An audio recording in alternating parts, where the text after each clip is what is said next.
क्षण में आप सभी का हार्दिक स्वागत। नमस्कार। मैं सरस्वती शिशु मंदिर इंटर कॉलेज केशवपुरी मुजफ्फरनगर।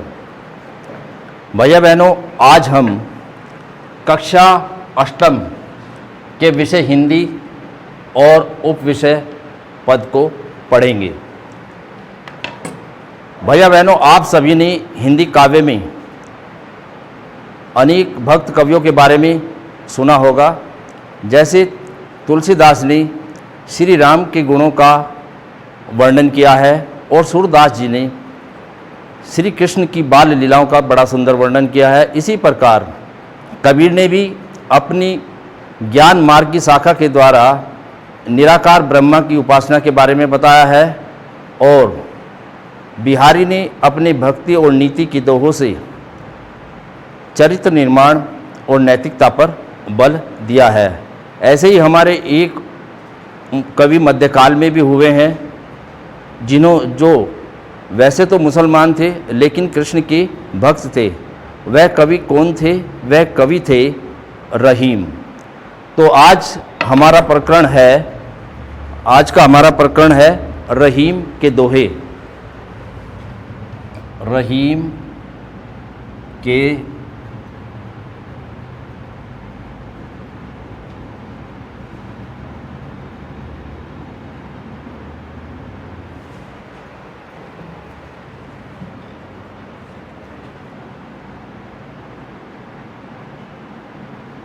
के दोहे।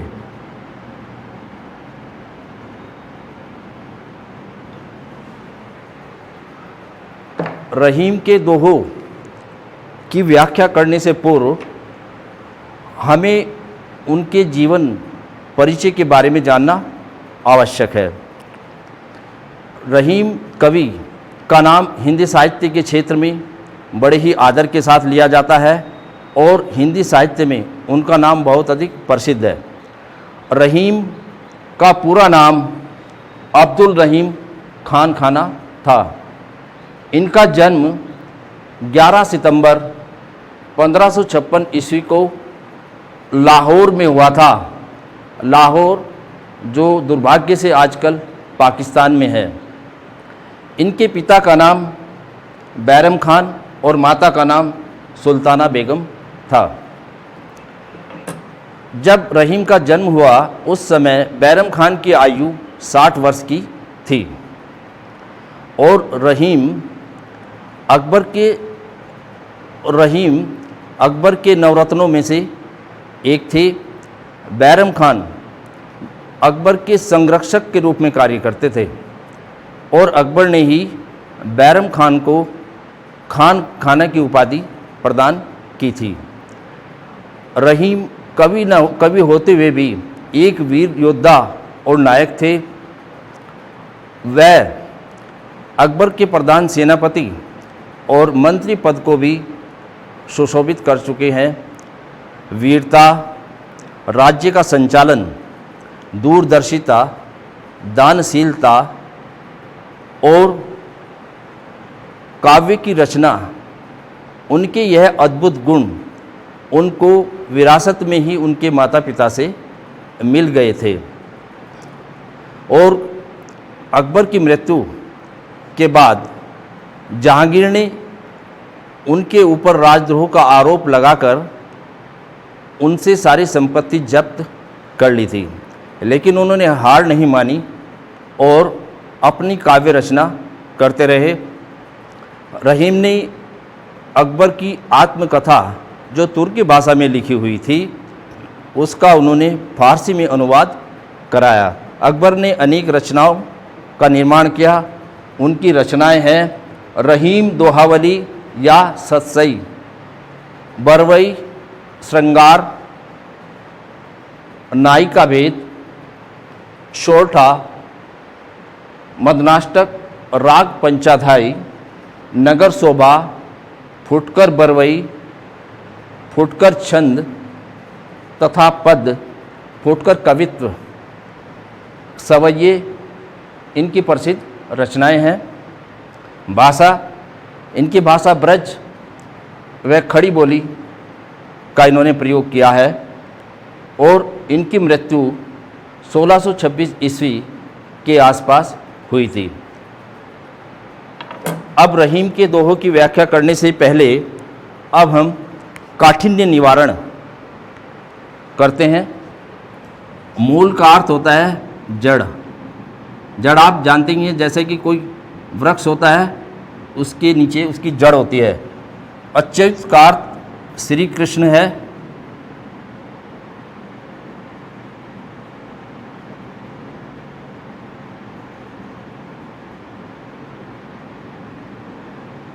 लेकिन यहाँ पर जो प्रस्तुत दोहा है उसमें श्री कृष्ण की जगह भगवान विष्णु को के बारे में बताया गया है। विष्णु के अवतार ही श्री कृष्ण थे। तरंगणी नदी, सरिता या तटनी भी लिख सकते हैं, सुरसरी, गंगा, इसके पर्यायवाची देव नदी, भगीरथी। लघु का अर्थ छोटा।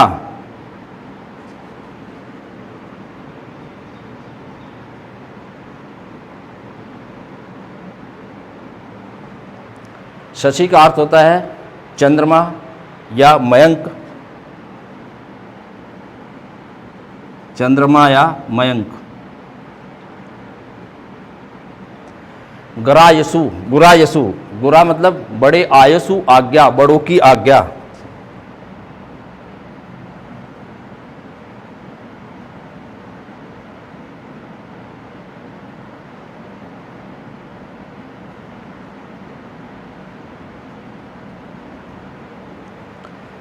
प्रतिपालत, प्रतिपालत का अर्थ होता है पाला पोसा हुआ या परमात्मा के द्वारा पाला पोसा हुआ।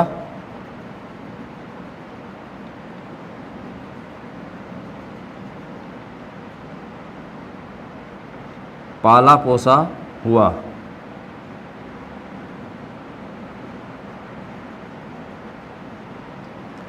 अरज का अर्थ प्रार्थना या निवेदन।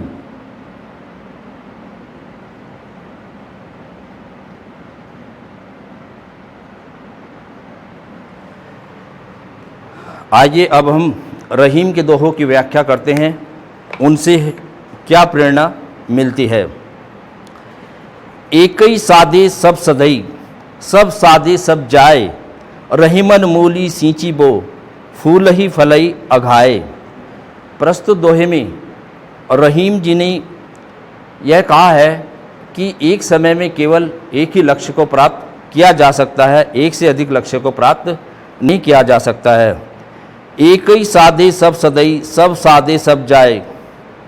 एक काम को मन लगाकर करने से सारे काम पूरे हो जाते हैं। सब सादे सब जाए, और सभी को एक साथ साधने से अर्थात सभी कार्यों को एक साथ हाथ में लेने से वह पूरे नहीं हो जाते हैं। रहीमन मूल ही सींची बो, फूल ही फलई अघाए। जैसे कि एक ही परमात्मा का नाम लेने से मन की सारी इच्छाएं पूरी हो जाती हैं, उसी प्रकार रहीमन मूल ही सींची बो। रहीम कवि कहते हैं कि एकमात्र जड़ को सींचने से फूल ही फलई अघाए। अघाए मतलब तृप्त या फलते फूलते हैं। तो वृक्ष के सभी फूल और पत्तियां फलते और फूलते हैं। इसलिए कवि ने कहा है कि एक समय में एक ही काम को मन लगाकर करना चाहिए। रहीमन अति न कीजिए, गही रहिए निज कानी, सैजन अति फूलई, ताउ डार पात की हानि। प्रस्तुत दोहे में रहीम जी ने ये कहा है कि अति हानिकारक होती है। रहीमन अति न कीजिए। रहीम कवि जी कहते हैं कि अति नहीं करनी चाहिए, किसी भी कार्य की अति नहीं करनी चाहिए। गही रहिए निज कानी, जो अति अधिक करने से उसमें हमेशा नुकसान के सिवाय और कुछ प्राप्त नहीं होता है। हमें हमारी सीमाओं में ही अपनी सुरक्षा है, और सीमाओं का अतिक्रमण होने पर समस्याएं बढ़ जाती हैं। इसलिए अति करने के बजाय मर्यादा का पालन करना चाहिए, और यदि मर्यादा का उल्लंघन होता है तो उसकी स्थिति सहजन जो एक फूल का वृक्ष है, सहजन के फूल की तरह ही होती है। सहजन अति फूलई तव डार पात की हानि, कि सहजन जब अधिक फूलता है तो वह अपनी डालियों और अपनी पत्तियों को ही नुकसान पहुंचाता है। इसलिए कवि ने कहा है कि अति हानिकारक होती है। जल ही मिलाई रहीम जो क्यों आपू सग झीर, अगबही आपू ही आप क्यों सकल आँच की भीर। प्रस्तुत दोहे में रहीम जी ने कहा है कि एक रूपता के बारे में बताया है। जल ही मिलाई रहीम, कि जिस प्रकार दूध में पानी को मिलाया जाता है और वह उसको एक सार कर लेता है, उसमें एक रूपता ला देता है, अर्थात पानी दूध बन जाता है। तो जब उस दूध को अग्नि पर चढ़ाया जाता है तो वह पानी अंत तक जलता रहता है, तब तक उसकी तपन को सहता रहता है, जब तक कि उसकी एक भी बूंद समाप्त ना हो जाए। अगबही आपू आप त्यो सकल आँच की भीर, और वह दूध को जलने नहीं देता है, पानी स्वयं अपने आप आग उसकी तपन से जल जाता है। यही सच्चे मित्र की पहचान होती है। कवि ने कहा है कि सच्चा मित्र तो वही होता है जो मुश्किलों में हमारा साथ देता है और हमारी रक्षा के लिए ढाल बनकर खड़ा हो जाता है। संतत संपत्ति जानी कि सबको सब कुछ देत, दीन बंधु बिन दीन की कौ रहीम सुधि लेत। प्रस्तुत दोहे में रहीम ने कहा है कि जो लोग धन वैभव संपत्ता वाले होते हैं, संपन्नता वाले होते हैं, वही सोचते हैं कि यह हमेशा हमारे पास रहने वाली नहीं है। लेकिन जिनके पास पर्याप्त मात्रा में धन होता है तो सब लोग उन्हीं को सब कुछ देने के लिए सब कुछ उन्हीं को देते हैं। अर्थात धनवान लोगों की ही मदद करने के लिए सब तैयार रहते हैं, और वह ऐसा इसलिए सोचकर करते हैं कि जब हमें मदद की आवश्यकता होगी तो यह धनवान लोग हमारी सहायता करेंगे। लेकिन दीन बंधु बिनु दीन के कौ रहीम सुधि लेत। रहीम कवि ये कहते हैं कि दीन कहते गरीब को और दीन बंधु भगवान को, लेकिन गरीब की मदद तो केवल भगवान ही करते हैं, भगवान के अतिरिक्त दूसरा कोई उनकी मदद नहीं करता है।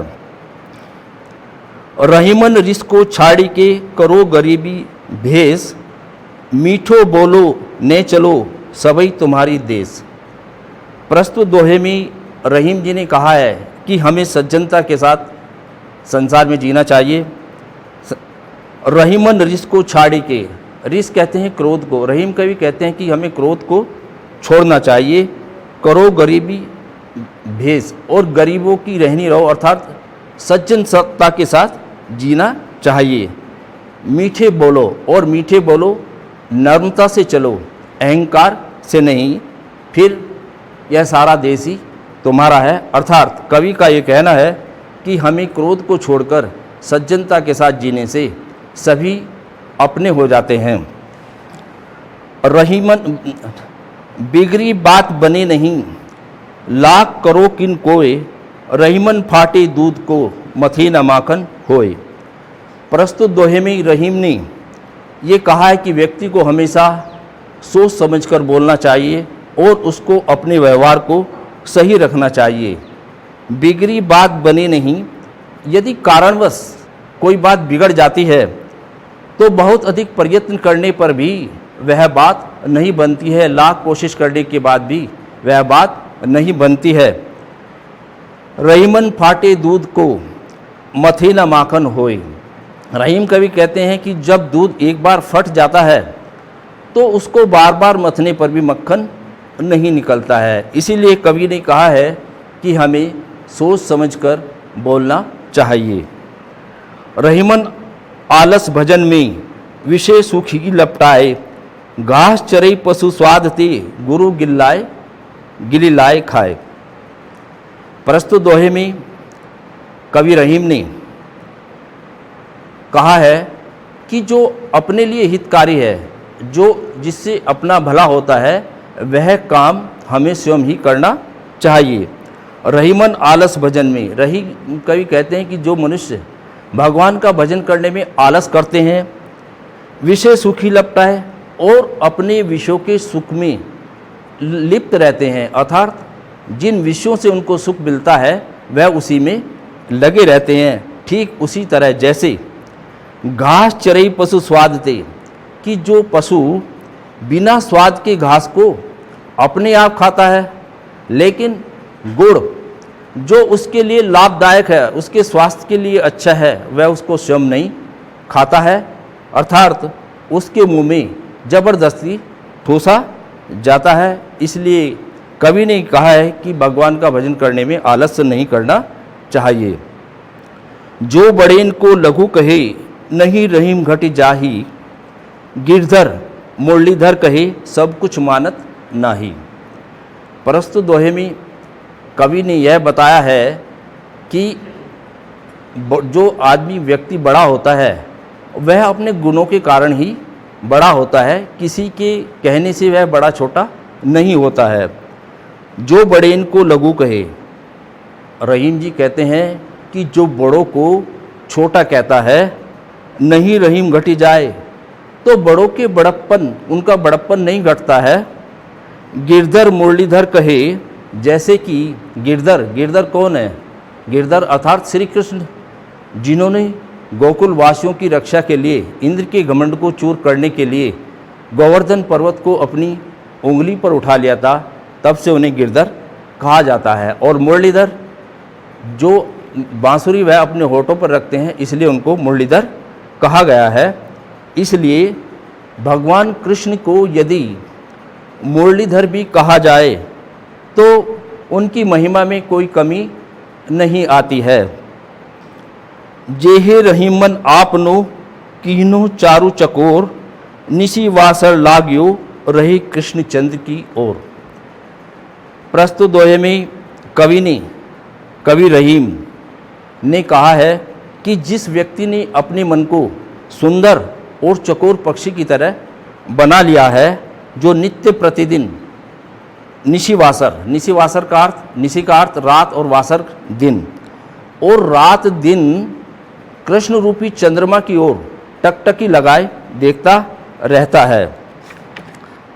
अगला दोहा है, अच्युत चरण तरंगिणी, शिव सिर मालती माल, हरि न बनायो सुरसरी, की जो इंदव बाल। अच्युत का अर्थ यहाँ भगवान विष्णु से लिया गया है। प्रस्तुत दोहे में रहीम गंगा मैया से प्रार्थना करते हैं कि हे परम पावन सर्व सक्षम गंगा मैया, अच्युत चरण तरंगिनी का अर्थ है नदी, कि तुम भगवान विष्णु के चरणों से होकर शिव सिर मालती माल और शिव के सिर से होकर विराजती हैं।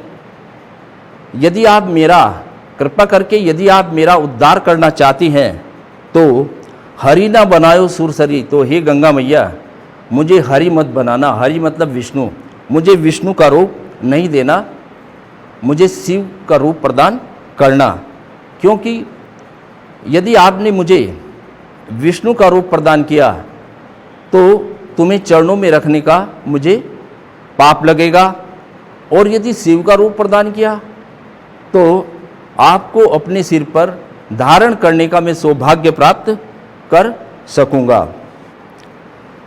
अंतर दाव लगी रही, धुआं न प्रकटी सोए, कई जिए जाने आपुनु, जासिर बीती होए।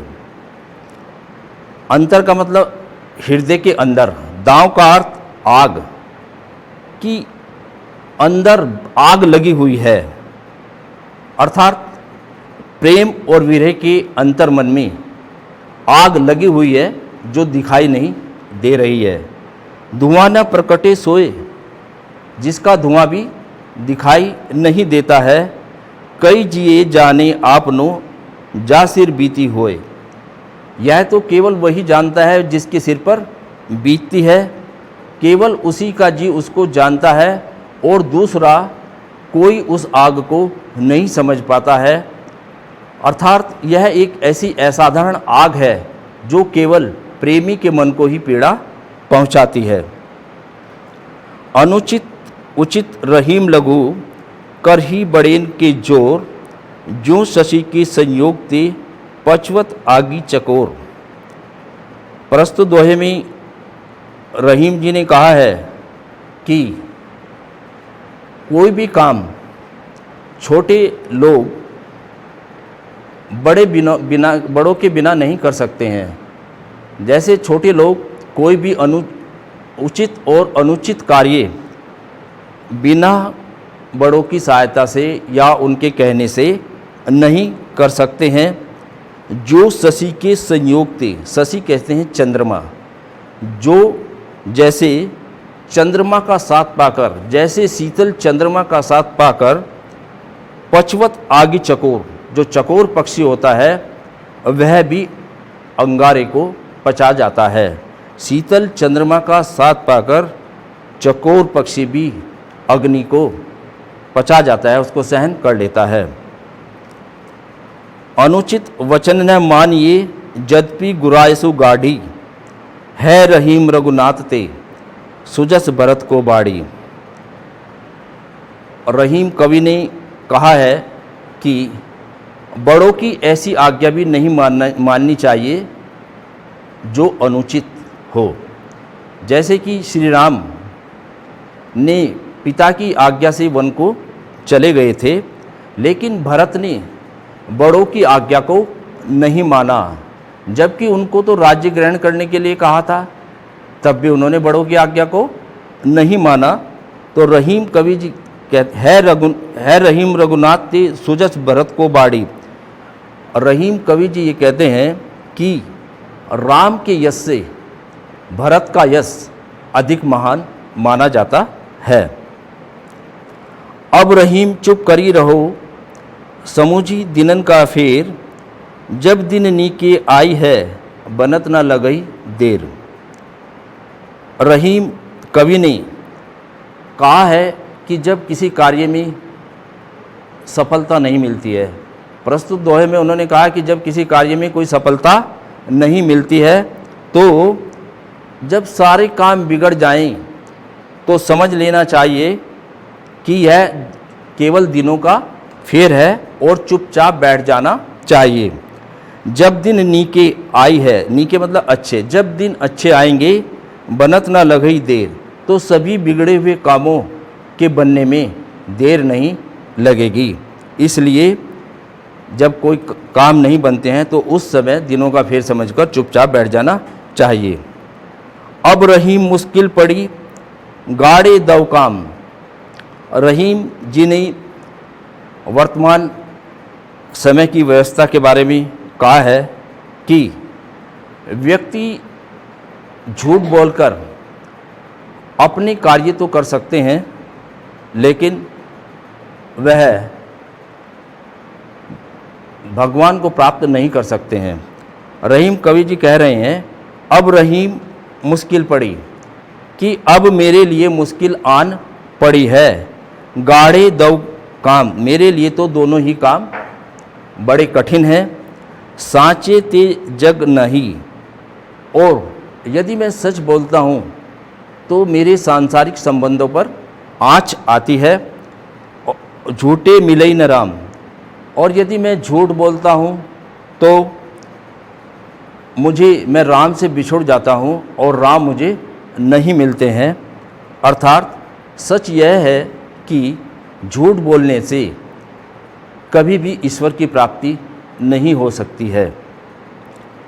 अमर बेली बिनु मूल की प्रतिपालत है ताही, रहीमन ऐसे प्रभु तजी खोजत फिरही काही। अमर बेली, रहीम कवि ने अमर बेल के बारे में इसमें बताया है। अमर बेली जिसको आकाश बेल भी कहा जाता है, और यह आकाश बेल जो होती है यह बिना जड़ के होती है, दूसरे वृक्षों की सहारे ही फलती और फूलती है। प्रतिपालक है ताही, ताही मतलब परमात्मा, जिसका पालन पोषण, जिसको का पालन पोषण परमात्मा करता है। रहीम जी कहते हैं कि वे प्राणी जो सृष्टि के नियमों के विरुद्ध कार्य करने में सक्षम हैं। रहीमन ऐसे प्रभु तजी, तजी का अर्थ होता है छोड़ना।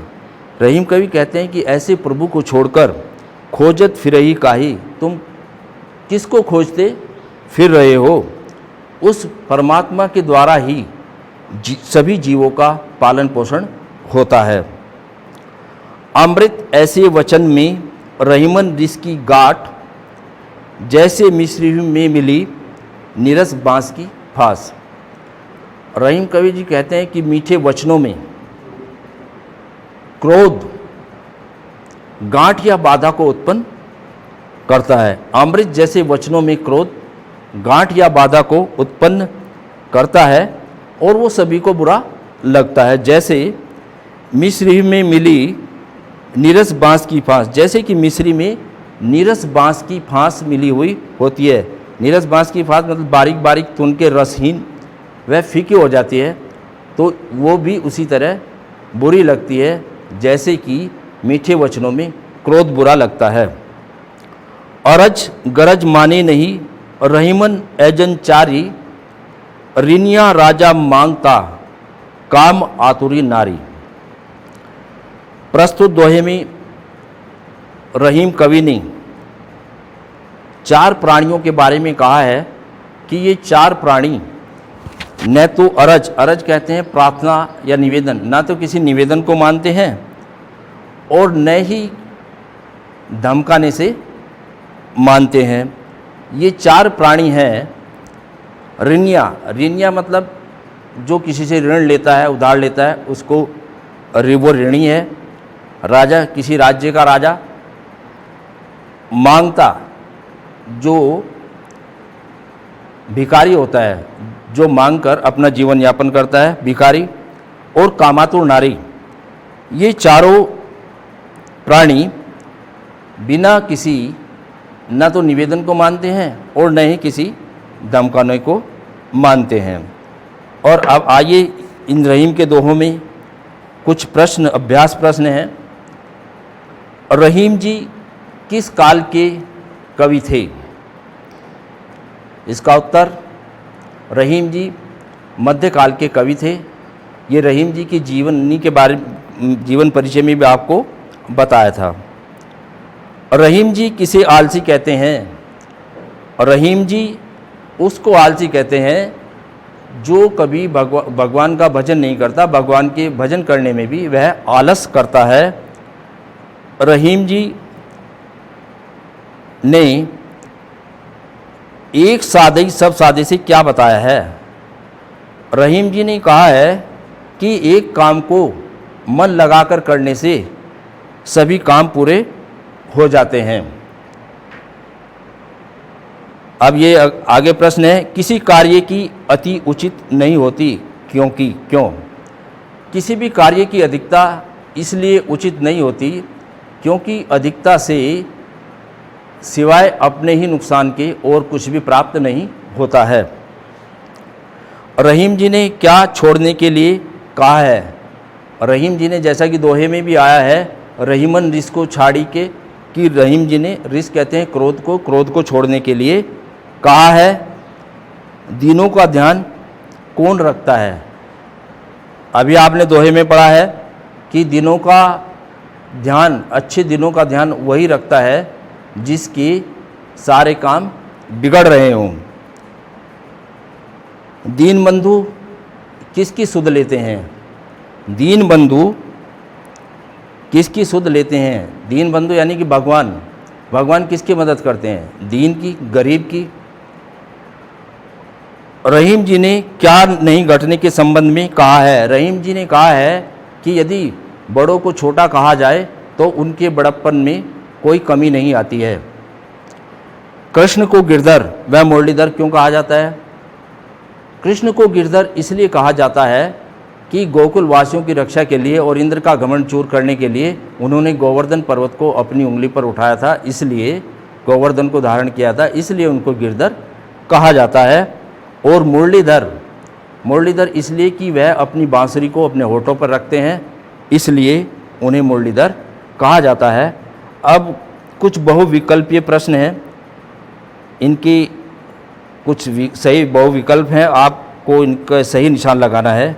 सहजन के अधिक फूलने पर क्या होता है? डाल झुक जाती है, फूल झड़ जाते हैं, डाल और पात की हानि होती है, वातावरण सुगंधित हो उठता है। इसका उत्तर है डाल और पात की हानि होती है। सच्चे मित्र की पहचान क्या होती है? जो हर कार्य में साथ देता है, अच्छाई सिखाता है, बुराई सिखाता है, दूध और जल की तरह। जैसे कि कवि ने कहा भी है कि सच्चे मित्र की पहचान दूध और जल की तरह होती है, जिसमें एक रूपता आती है। तो भैया बहनों, रहीम के दोहे ये समाप्त होता है। अब आप इसको घर पर अध्ययन करेंगे। धन्यवाद।